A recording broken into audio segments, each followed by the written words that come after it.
to feel worthy. From the Sunshine State, this is Tampa Bay Tan Talk. It's time for FLA Law, brought to you by the personal injury attorneys of Perenich, Caulfield, Avril Noyes. This hour will be informative, along with taking your questions and comments. Now, here are your hosts for today's show. That's right. We are back with FLA Law live on the radio. And as you know, we are here every Tuesday at 5 with your live legal call-in talk show, where we spend time going over various legal topics in the Florida area in regards to personal injury, family law, bankruptcy, you name it. And of course, I want to give you an opportunity to understand what the show is about. And then, of course, introduce my special guest. So first and foremost, this is a live show. As you know, we're live on the air right now on WTAN in the studio here. We are also streaming live right now on Facebook and YouTube as well. And so I want to make sure you have all the different channels and ways to watch and tune in. And also want to give you the phone number so that you know how to call in tonight if you have any questions for myself or my guest. As I said, this is FLA Law on the radio. This is the law firm of Perenich, Caulfield, Avril Noyes. We host this show every Tuesday at 5, but we also bring in awesome legal minds in the Tampa Bay area to discuss various legal topics. And tonight I have a wonderful special guest who you may remember if you've been a faithful listener. She was previously a guest on the show and gave us a pretty good insight on divorce law, family law, and different topics in regards to that. And she is back again by popular demand. So we're going to be talking to her here shortly and going over so much tonight. I think it's going to be a really fun show because we're going to dabble in a little bit of discussion about some major celebrity divorces that are still out there and just kind of getting her thoughts and legal take on some of the issues that may be going on or may come up in the future with some of those high profile divorces. But that being said, let me go back to what I said I was going to do, which is giving you the call-in number. It is 727-441-3000. Again, the number to call in tonight if you have questions for myself or my guests or just a comment and want to discuss what we're talking about. You want to give us your opinion, your 2 cents. That's what the line is for. Again, that's 727-441-3000. That's the best way to call into the studio and get your questions out over the air. We also, of course, are streaming, like I said, on Facebook and YouTube. So if you want to find the feed right now, you can go to Perenich, Caulfield, Avril Noyes Injury Lawyers. You can find us on both the Facebook. If you don't have Facebook, you can find us on YouTube. You should see like the red circle around the logo that shows that we are live and we are in the studio. And I believe my guest may be going live on hers as well. So I'll give her a second to promote where you can find her live stream. And that way you can tune in on various channels. So with that being said, my special guest tonight is attorney Melissa Goodlow. Hi, Melissa. Hi, Jacqueline. How are you? I'm doing wonderful. Thank you for having me again. Absolutely. Long time no see. And obviously, I just want to check in. We talked briefly off the air, but how you doing since Helene and Milton? Everything okay at home? Everything's been great for me at home. I've just been trying to pitch in where I can in the community. I'm from Clearwater, born and raised. So one of the communities that got hit, very, one of the hardest in Tampa Bay. So did your firm lose power at all? Or have you guys stayed open or how did that go? I did close partially during the storm, but we reopened shortly thereafter. So okay, good, we remained operational. Good. Awesome. Well, I think that people should remember you because you were a very memorable guest, but just in case they weren't listening last time, or we've got some new listeners who are tuning in and they didn't get to hear you last time you were on the show. Could you tell us a little bit about yourself, where you practice, what practice areas you practice in, and the kind of cases that you typically take on? Yes, ma'am. So a little bit about me. Well, as I said, I'm a Clearwater native, born right here in Clearwater at Morton Plant Hospital, actually. And so That's where I had my two babies. Oh, yeah, me too. I had my son there too. And so I started out in 2016 as an attorney working for the state, working for Department of Children and Families, handling abuse, abandonment, and neglect cases. Oh, wow. And did that for a couple of years.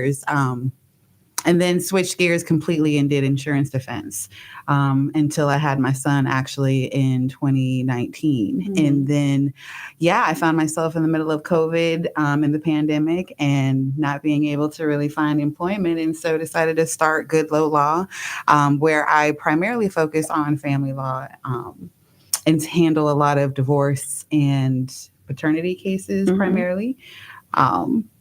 Really anything involving families and minor children. Okay. My office is in Tampa, and I serve Tampa Bay, but really anywhere in Florida. Okay. So your office is actually based over in Hillsborough. Yes, ma'am. And you handle cases all throughout the state, though, right? Yes, ma'am. Okay, I do. that's good to know. From coast to coast. We're going to be talking about a lot of different things, and the conversation will bounce around. And if you all are used to me as a host, I can go off on a tangent here and there. But we're going to try to keep it organized in the conversation. But because I have never practiced in family law, the limits of my knowledge is what I learned in law school to prepare for the bar exam. And after that, I don't know much outside of that. So a lot of the questions that I ask are really going to be genuine because I don't really know. And so I think if I don't know, then it's probably good chance that our listeners probably don't know the information either. And then again, a lot of it is also just kind of getting into a good conversation about some of these interesting topics. So I remember last time when we were together, we did spend a good amount of time talking about the divorce process and generally how that looks in Florida in terms of, how long it takes and what you can kind of expect and mediation, that whole thing. I feel like we kind of stopped right as we were starting to get into the alimony discussion and really trying to kind of parse that out as far as what it is, how do you get it? Are there different kinds? And then really trying to figure out if there's a difference between that and child support. I do know that part, but our listeners might not. So let's start the conversation with alimony, because I know in this economy, people are dealing with all kinds of, financial challenges right now. Sure. And someone could be in the midst of a divorce, but they're really dependent on that former spouse for support. And from what I understand, bankruptcies are going, up right now. Foreclosures are, starting to climb. People are carrying a lot of credit card debt. And so I'm throwing a lot of things out there, but how does that really factor in to the alimony scenario when we're looking at, a divorce and you have, potential bankruptcy or, people that need these funds and, does it matter, what the assets are, the time length of the marriage, and if they were a stay-at-home, spouse? There's just so many different ways to look at it. So you can, of course, approach that however you like, because I've thrown out like 10 different questions in one. So you start wherever you'd like, but I just feel like alimony is a big question I think a lot of people have, especially when maybe there's one spouse who is the breadwinner or the head of the household. And in times like these where we're dealing with some economic challenges, to me, it's even more of a question. Like, what am I going to do?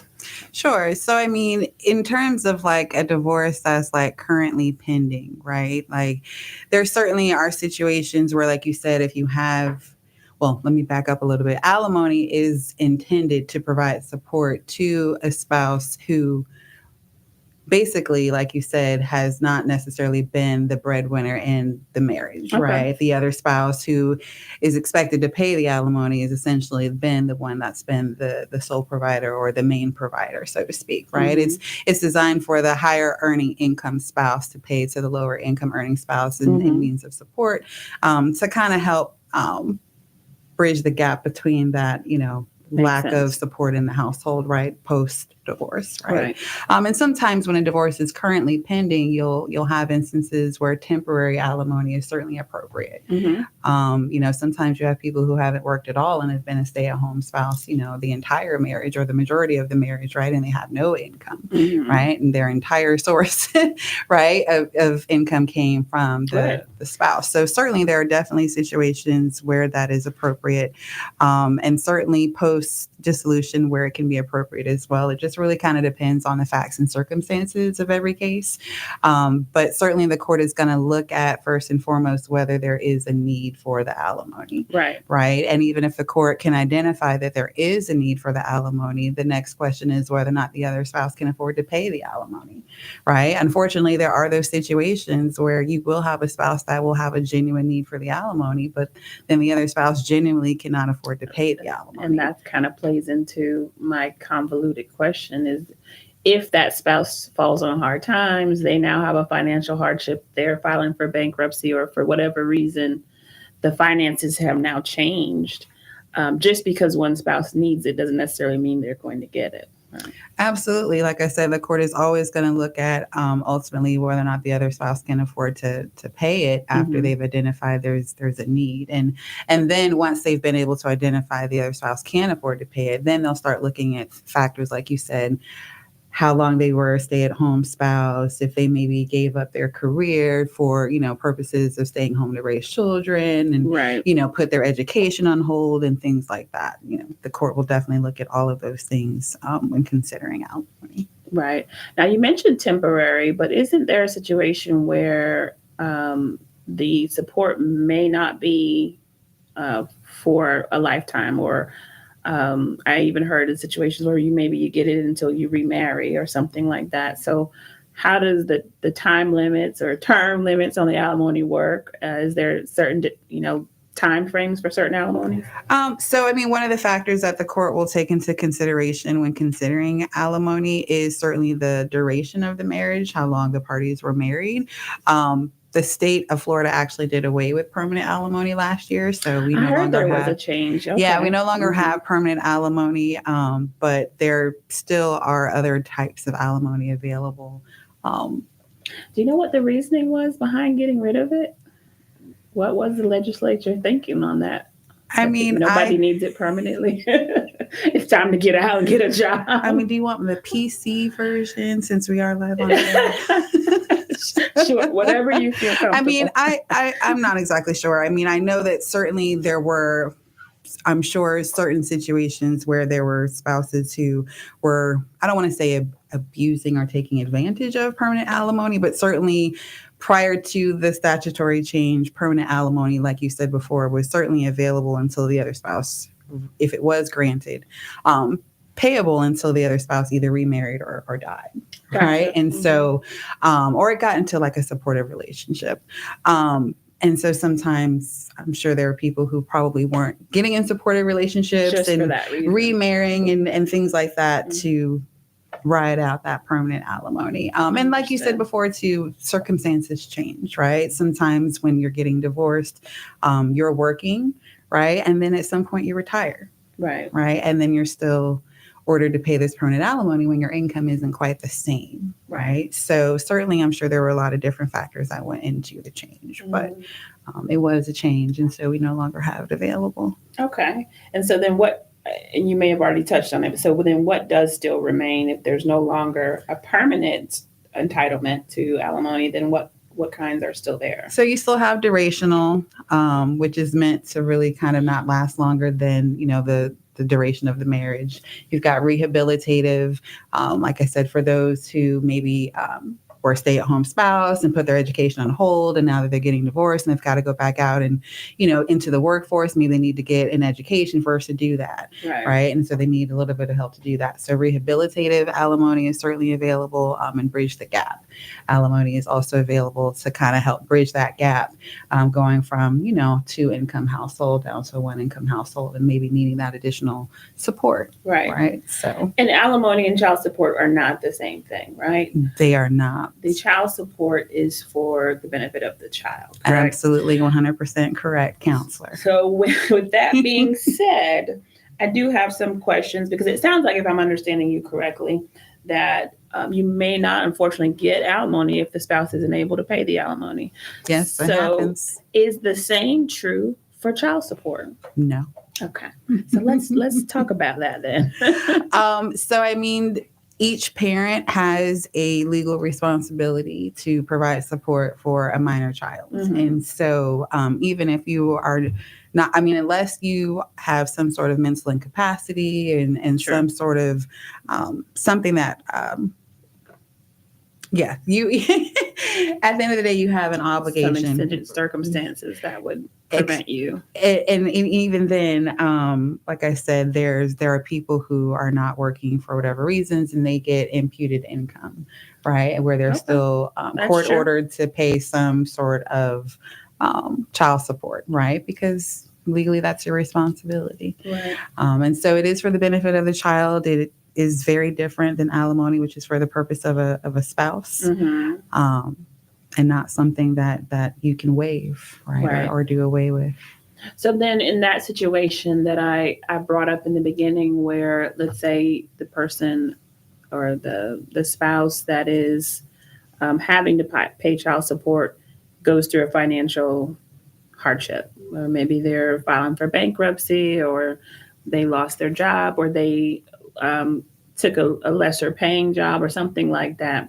How does that factor in when it comes to the child support? Is it something that can be modified, or? In certain situations, I mean, certainly, yes, if there's been a substantial change in circumstances, certainly someone can petition the court to modify child support. But again, it's going to be fact specific.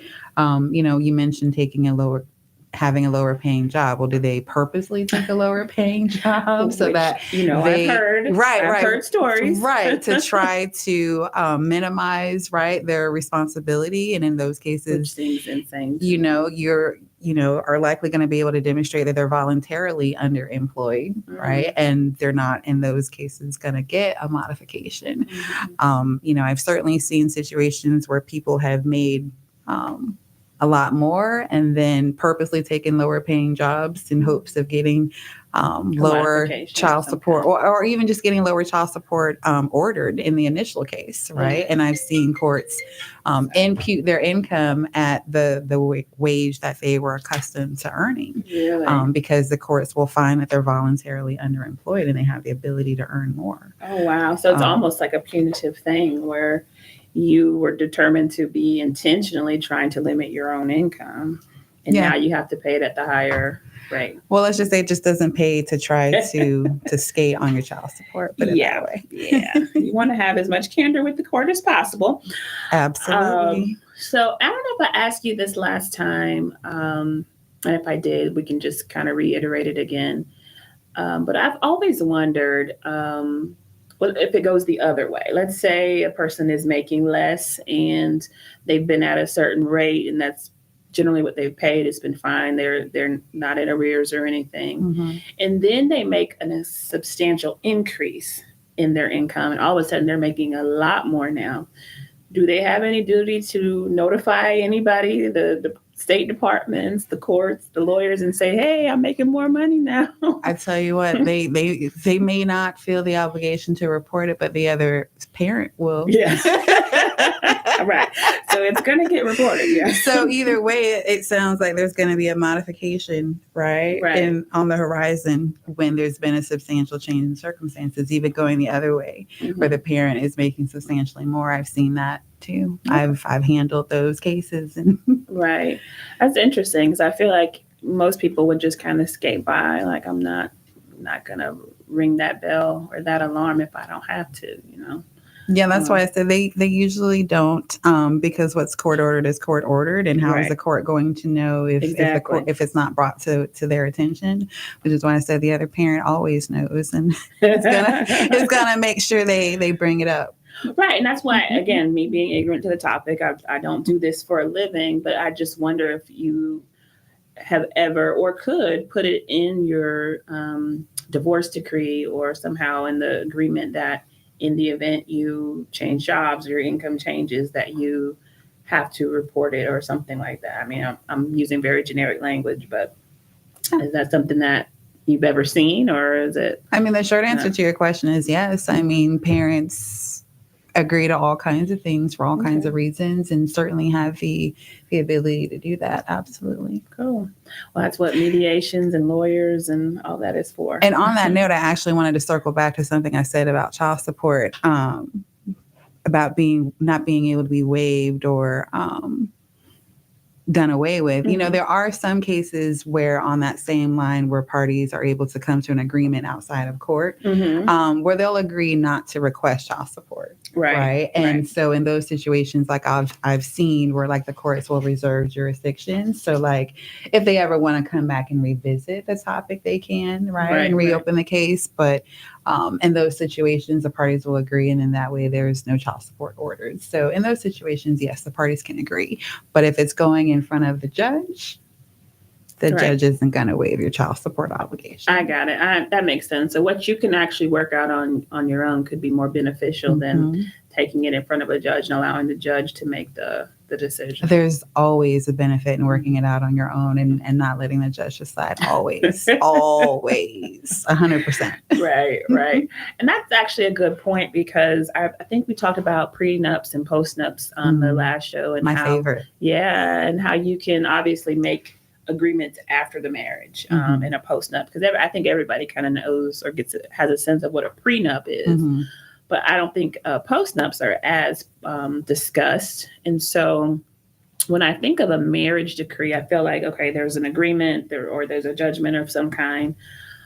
Can that be later modified or changed if, the two parents or spouses come back together and say, this no longer works for us. This is what we'd rather do instead. And can that be modified later?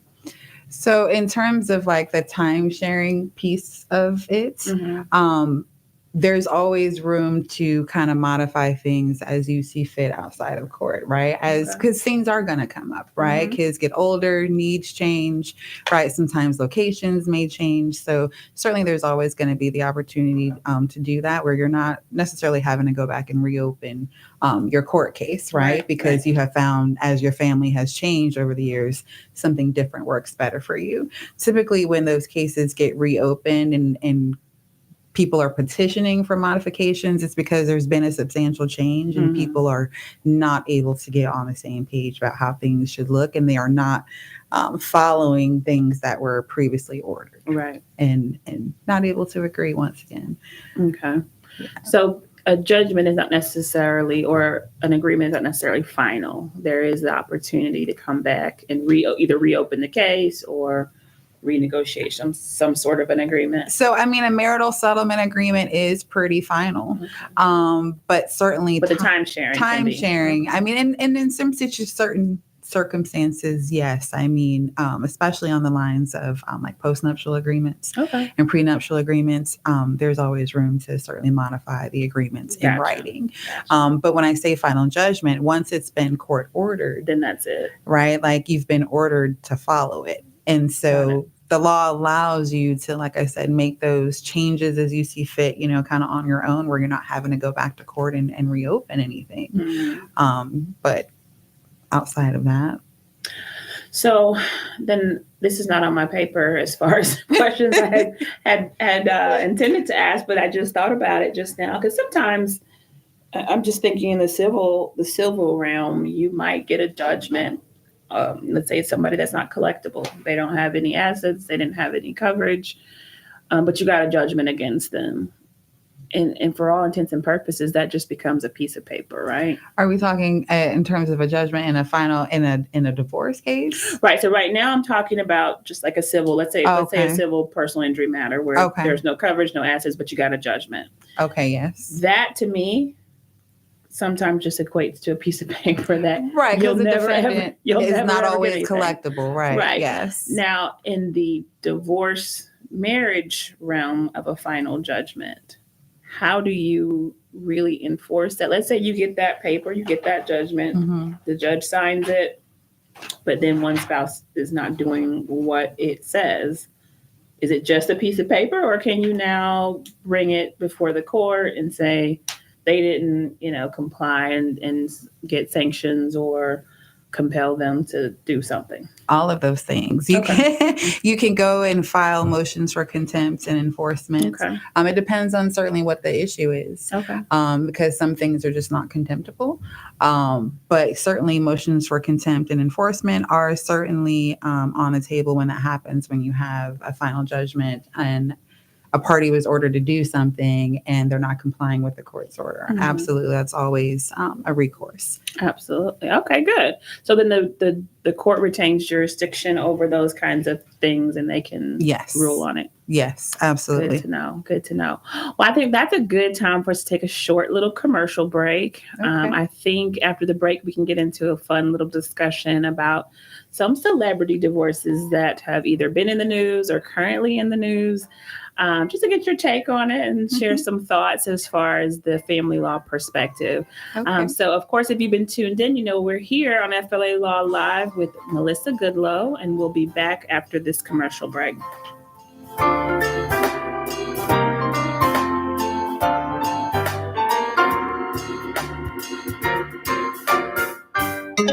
This is the Tan Talk Radio Network. After a car accident, there are many questions that you need answers to. Who pays for my car repairs? Who pays for the medical bills? What about my lost wages? And more.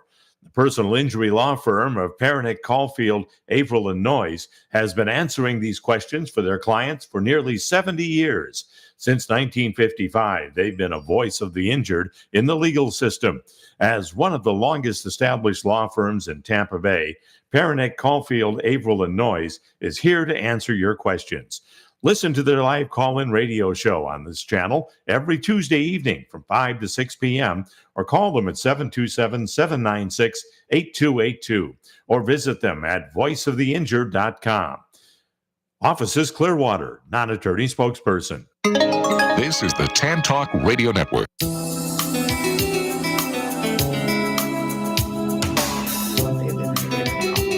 Well, no, because they got legally divorced already. Yeah, they're legally separated. So we're having a chit chat. We were having a chit chat during the commercial break about Brangelina, which is obviously everybody knows that's Brad Pitt and Angelina Jolie. So we were just chit chatting, and it's actually good that we were having this conversation because it's a great segue into this celebrity discussion. I was actually going to probably say Brangelina for last, so we're already talking about it. So let's dive into them. What we were saying during the commercial break is that I think we were kind of rooting for Brad and Angelina. I thought they were a good couple.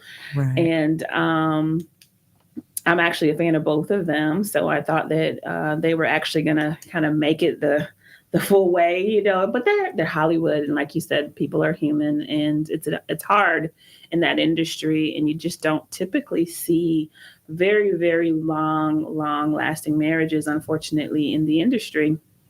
And I think we both kind of picked up on the fact that I think this divorce is now dragging on longer than the actual time that they were married. Because I wrote a little note here. It looks like Angelina filed in 2016. Yes. And here we are, 2024. I don't know when they actually got married, but look, we're looking at 8, almost 9 years since she filed for divorce, which to me is insane. They have been, they did get a legal separation, which I don't know that we have that in Florida. Mm-hmm. Obviously, you can touch on that if that's a thing. I don't know if that's a thing in the state of Florida, but they are legally separated. So I guess there is some sort of a legal document saying that they're no longer together. But I believe because the divorce is still ongoing, that technically they're still married, right? Well, so my understanding of the Brangelina situation, well, first to answer your question, no, there is no such thing as legal separation in Florida. That's what in Florida, you're either you're married until you're not. Until you're not. Until the judge says you're not, you're married. Right. Legally, right? Even though people are, of course, living separate lives. Yeah, they move on, but they're still married. Yeah. But my understanding from the Brangelina situation is that they actually are legally divorced as of 2019. They did what's called a bifurcation. Oh, okay. And they're, so yes, Angelina filed in 2016, and in 2019 they bifurcated, and so the judge essentially granted the dissolution of the marriage to where they are legally restored to the status of single. So they're free to remarry, actually, if they wanted to, while their divorce, quote unquote, divorce is still pending. They're free to legally marry someone else because they are legally divorced in the state of California. However, the other issues, outstanding issues in their divorce, like their finances, the custody. The kids' custody issue is like huge. That's what I've heard. And then like the winery issue so essentially it's Chateau Mobile or something like that. Worth like a lot of money. Yeah, we're in the wrong line of work. Because I don't even see how that. I guess I thought it was separate litigation, and somehow it's now tied into the divorce. But he's suing her for selling, I guess, her portion or share of the winery or something like that. And she's like countersuing, and it's like a whole mess. But You're correct. It is a separate suit. It's separate and apart from their divorce case. But the divorce case is kind of on hold and can't move forward because obviously their business, they owned it together, right? And it was an asset, right, that they had during the course of their marriage. And so I'm sure that until that resolves, they really can't resolve the marital assets. Exactly. That makes sense. So then you mentioned a big legal word that some of our listeners may not understand, and that was bifurcate. So I hate that word, by the way. Yeah, it's not the sexiest word. So bifurcate, meaning you can kind of separate portions of your lawsuit and have, maybe half of it resolved by a judge or a jury or however it happens. And then the other part still proceeds, separately. Right. And so in this case, you actually informed me that they actually have legally dissolved the marriage. But we know that the custody or time sharing, however it's classified, and the marital assets are still an issue. Right, still in litigation. Yeah, yes. And so I've understood that doesn't look like there's any end in sight for them. So does that mean that there was no prenup? I was just about to say, and apparently because they're big celebrities, so no one's going to confirm or deny. Sure. But the word on the street is they have an ironclad prenup. So that being said, counselor, Madam Family Law Attorney, how the heck are they still litigating this if, in fact, they had such a airtight prenup? That seems like it should be open and shut. Right. I think the two biggest issues are this winery, the business that they had, and then the kids. Because my understanding from what I've read online is that there are some serious allegations against Mr. Pitt as it relates to domestic violence. Oh, okay. And so I'm not, obviously this is in California, so I don't allegedly alleged domestic violence. Well, that's why I said allegations, right? But yeah, I didn't know about that. And so I did hear that the kids he doesn't really have much contact with them. The older ones. Yeah. And if they're adults, they wouldn't be subject to any sort of custody arrangement anyway. But my understanding is he still has some relationship with the younger children, but certainly he doesn't see him as much because I guess he's filming. So, and you may not know, but in situations like this where the custody dispute is ongoing, is there usually a temporary agreement in place, or is it just whatever the kids want to do, or one Angelina decides? Like, how does that go? So I don't know how California does it. My understanding from the Brangelina situations that they did have some sort of temporary custody arrangement. Is that usually how it is in Florida as well? But in Florida, it depends. You certainly, depending on the circumstances, can get something temporarily ordered. I mean, it certainly happens. It has happened in many of my cases. Right. And sometimes people are just kind of winging it until they go to trial. So yeah, and that's, to me, I just feel like, all right, it's been 9 years since you filed. Almost, If it seems to be working for 9 years, then why not just implement the temporary arrangement? I don't know, girl. I don't know. That's so interesting. Well, at the end of the day, I had almost forgotten about the fact that they were still going through this litigation, but bringing up the fact that there is potentially an ironclad prenup, that brings me to the other side of the coin with Bennifer.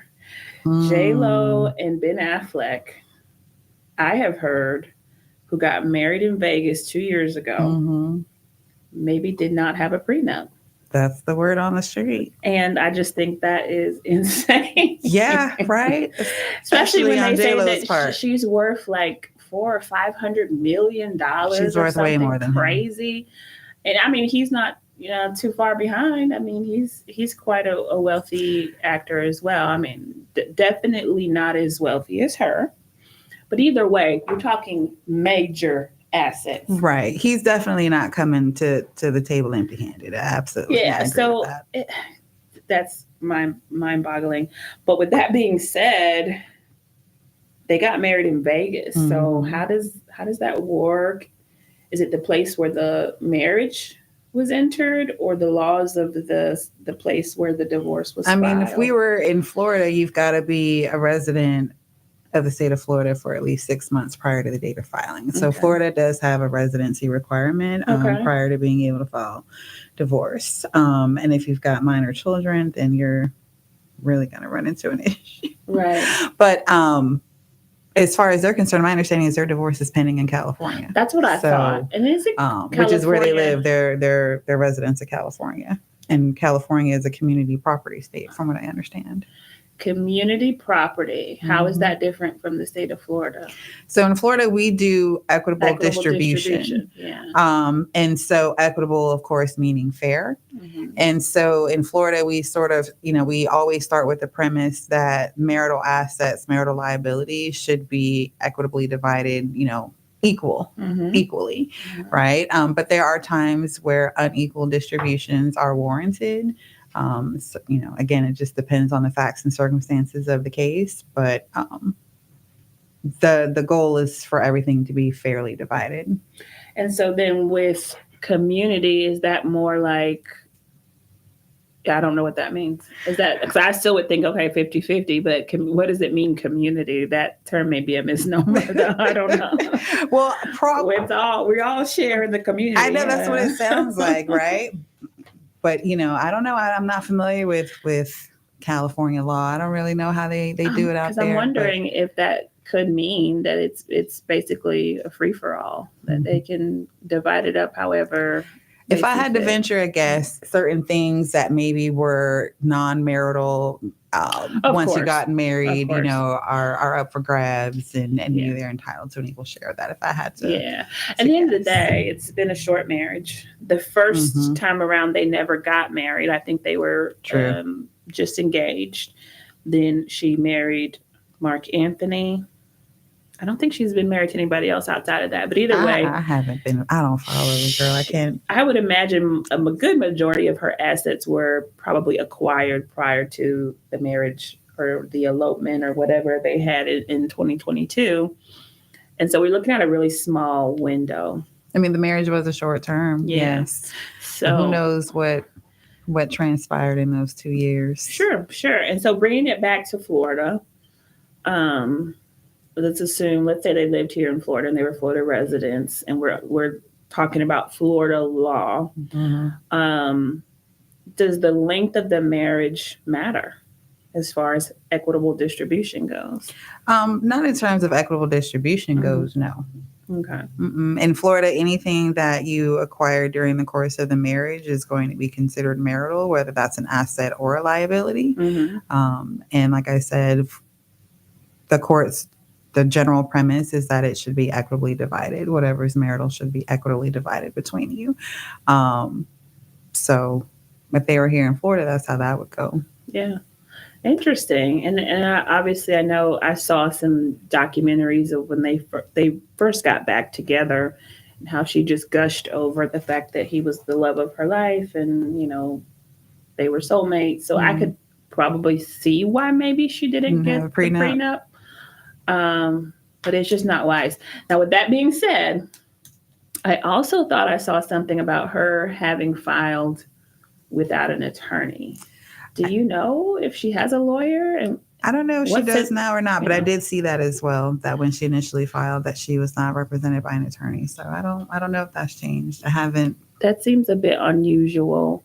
Well, now she's been through this before, And so yeah, look, she's at this point she can handle it herself. she at might be this point. thinking, maybe I'll save a little bit of money and get it started, That's what I was just about to ask. So is that something that you recommend, especially at this No. level? I mean, look, the chances of seeing, someone that with that kind of income is few and far between, but it's anybody, going through a divorce where you've got, let's say you make 6 figures, who knows, and you didn't have a prenup, and now you're faced with a divorce. Is this something that you would recommend going it on your own without a lawyer? I mean, I never recommend going it on your own without a lawyer if you have the ability to hire an attorney, right? Like I recognize that not everybody has the ability to do that because to be fair, being able to hire an attorney is not a luxury that a lot of people have. Sure. So, but in the event that you are in a position to do so, I recommend it. There are people who just don't spend wisely and don't prioritize, right? Who might not see the value in hiring an attorney. And so to those people who can afford it, right, I highly recommend that you do.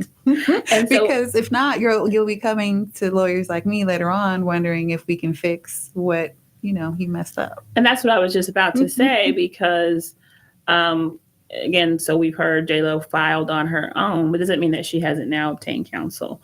But for our listeners, when would you say is the best time to retain an attorney? Should they try it themselves first to save the money and then call, or should they really reach out in the very beginning? From the outset. Yeah. From the outset. Because it's going to save you so much time and money. I will tell you in the times that people have come to me after they have done it on their own, and you'll get people that will come to me right before a trial. Oh my goodness. And be like, I just need have trial next week. Right. Yeah. No, I got trial tomorrow. I had one that had trial tomorrow. And it was like, I just need an attorney to stand there and speak for me. And it's like, that doesn't work like that. That's not how this works. So yes, from the outset, if you're asking when the best time to bring on the attorney is from the outset. Right. The sooner you bring us on, the better. And that would be from the outset. Yeah. And I would imagine it's just difficult in any area of law to try to go back and correct things that may have been done inappropriately or improperly. And now trying to fix or correct it, it's just difficult. And so you're putting yourself, unfortunately, in my opinion, at a disadvantage by trying to do it that way when you can have it done correctly in the beginning. I mean, a lot of things are fixable, but it's going to cost you more money. It will. Right? Like, so save time and money and just have me do it right the first time. So, I mean, there are a lot of things that are fixable, but some things are not. People will come to me post-judgment and be like, just talked about that's fine. And be like, hey, can you help me with this? And I'm like, help you with what? Like, there's a judgment. Yeah. It's final and there hasn't been a substantial change in circumstances. Yeah. So, sorry. Yep. So it happens. Right. And so the other celebrity couple was obviously a younger marriage. Well, actually, they were married for like 7 years, I think. You talking about Cardi B and Offset, which to me is a little sad too, because she was pregnant when she filed for divorce. I'm not sad. She deserves better. Yeah, and I agree, but that just has to be quite stressful. So of course. How does that work? I mean, obviously, he's an artist, and I'm sure he's well off, but I wouldn't imagine that he's anywhere near the wealth of Cardi. And then we have 3 children, one that was born after the divorce filing. Not that that necessarily matters. No. Happens too.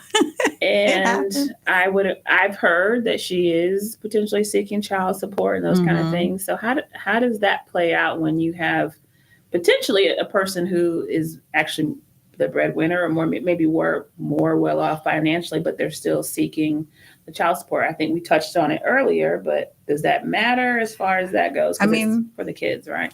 in Florida, income is always going to matter. Mm-hmm. So, child support is one of those things where it just shakes out to what it shakes out to be. Mm-hmm. And also too, child support, one of the factors that'll go into consideration too is the time sharing, right? Like who has the children more? How many overnights does dad have versus how many overnights does mom have? Is mom paying for healthcare for the kids, or is dad paying that? Mm-hmm. Are they paying healthcare for themselves? Is one of them paying for daycare? So there's all kinds of things that go into factoring that, not just the income. Mm-hmm. And it just shakes out to what it shakes out to be. There's a misconception, for example, that if parties have equal time sharing, that there's not going to be any child support. Right. Gotcha. That is just a wash. And that's just not true. I have seen cases where there's equal time sharing and there's a parent that's got to pay child support to the other parent. Many times it's minimal, but again, it can also be more than minimal, right? Mm-hmm. It just depends on the income and the facts and circumstances of the case. Okay. And so to really kind of nail down then, and I want to make sure I understand, when it comes to child support, am I understanding correctly that even if the spouse that's seeking the support is making more, it doesn't change the fact that the other person may still be responsible for paying that, right? Well, when you say the other spouse, I'm thinking of Cardi, we'll keep it in the context of Cardi. Okay. And Offset. Let's say that she's I don't know, but let's say she earns way more than him, but she's asking for child support from him. And if the financials show that she's way surpasses his income, does that matter? Well, she's also asking, from what I understand, for majority custody, Mm-hmm. majority time sharing for keeping it in Florida terms, Mm-hmm. right? Yes. So, I mean, a parent that has the children the majority of the time, even if they earn more than the other spouse, it doesn't mean that the other spouse shouldn't pay child support. It goes back to what I said before, that each parent has a legal responsibility to provide support. She might be seeking child support and might have to pay him child support. Who knows? Yeah. It definitely can work that way too, where you'll have a party that, has the children the majority of the time and is still paying child support to the other party because they earn significantly more in income, right? So again, it just depends on the case and the facts and circumstances. Right. I mean, I hate to give that lawyerly answer every time that it depends, but it truly does just depend. Right. And so equal time sharing doesn't necessarily wash the entitlement to the child support. Correct. But what about if we're talking some sort of agreement between alimony and child support, meaning, again, we're keeping it in the Cardi B context. She says, well, I won't seek child support from you if you don't seek alimony from me. Is that something that people can kind of agree to? So if we were in Florida, right? Yeah. Which I don't think they are. I think they're in New York. In New York. Yeah, they're in New York. Georgia, but she probably filed in New York. She filed in New York. But because I'm licensed in Florida, I don't know New York. Exactly. We're going to just assume. They're here in Florida. Like they're here in Florida, yes. Right? So, but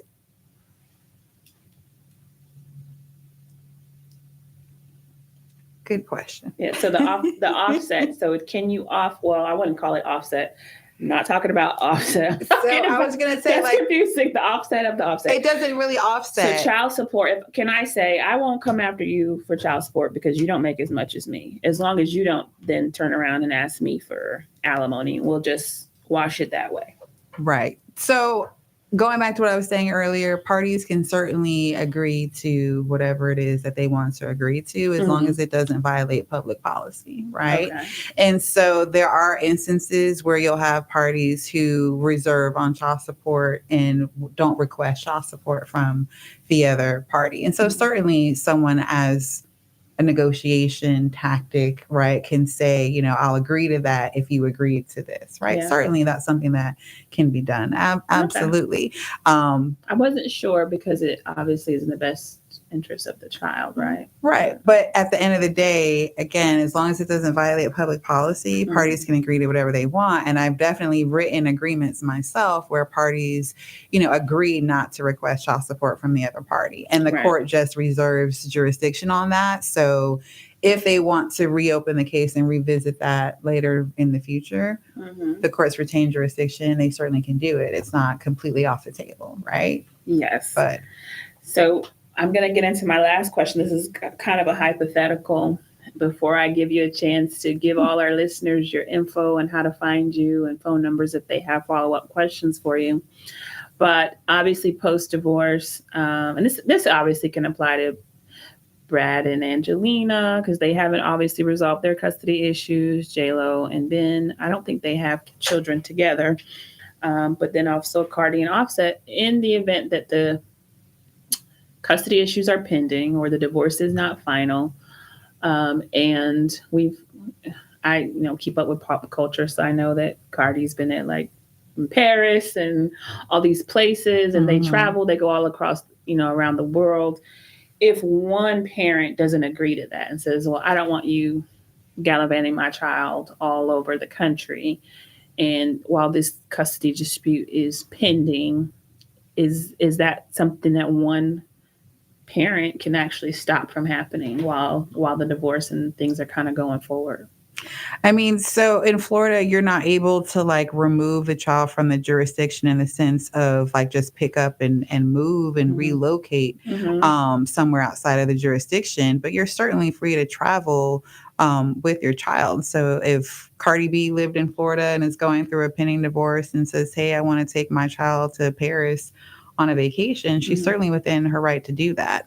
I think people forget that parents have a constitutional right to be a parent, whether they're married or not, right? If they're legally a parent, they have that legal right. Yeah. And so, it doesn't matter if he's unhappy with that. He can fight it out in court. I mean, unless there's a court order. I was going to say, can he run and get an injunction and say, but what would be the basis for it? Like, it's not a safety concern, right? Yeah. It's not a hazard. There's no concern unless you can demonstrate that she's going to abscond to Paris and never return. Come back. Yeah. I guess there'd have to be facts to you know what I mean? Like there's she's free to go on a vacation. So, Well, this has been a fun show. I feel like we've gotten into some of the like TMZ pop culture topics. And as lawyers, we don't always necessarily get to do that. So I appreciate you taking the time to banter with me about these things. And I learned a little bit as well. And I hope our listeners did also. And just so everybody knows, obviously this show ends at 5, but we want them to be able to find you, locate you, talk to you if they have any family law related questions or any other areas that you practice in. So give them the deets as far as your phone number, website, however you would like people to be able to reach you. Sure. Yes. They can always give me a call. My office is 813-865-3082. 813-865-3082. And then we also have a website, which is goodlowlawpllc.com. Awesome. So if you need her for follow-up with any family law questions, that's the way to reach her. As you know, this is FLA Law live on the radio. We're the law firm of Perenich, Caulfield, Avril Noyes. I do have to plug, next week we have our trunk or treat at our office on Wednesday. Bring the kiddos by for the trunk or treat at our office at 1875 North Belcher Road in Clearwater. And otherwise, we will see you next Tuesday, as we always do, at 5 o'clock with FLA Law live on the radio. See you next week.